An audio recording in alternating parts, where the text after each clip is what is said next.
Hi, I'm John with Heartland Service, and in this segment we're going to talk about emergency operation of your Thru-Frame hydraulic slide.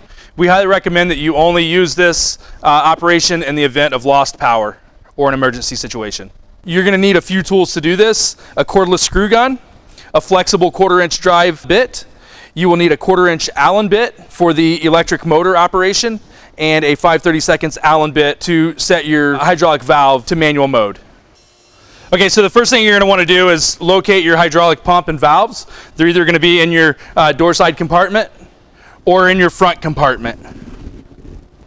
Once you've located the hydraulics, you're going to want to locate the valves that go to the slide out.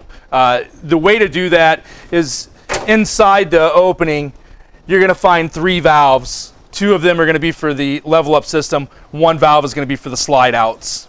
The easiest way to tell which is the level up system is going to have tags on it. One's going to say curbside, one's going to say roadside.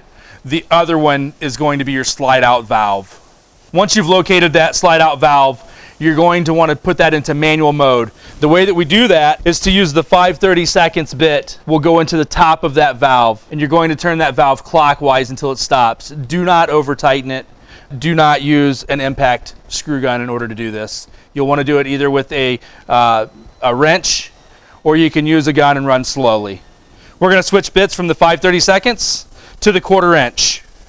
Once we've done that, on the top of the motor, there's going to be a sticker that says manual operation. You're going to either remove that sticker or cut an X in it. I'm going to cut an X in it and leave the sticker there.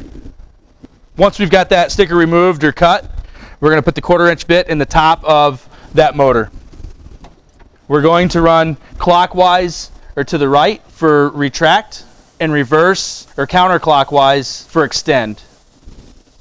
Once you've got your slide outs manually extended or retracted, you'll want to put your valve back into normal operation mode and just reverse what you did before. You'll get rid of the 1/4-inch bit, go back to the 5/32. Put your screw gun in reverse or counterclockwise. You'll want to run that set screw back out until it stops. Again, don't over tighten, just run it till it stops. That is it.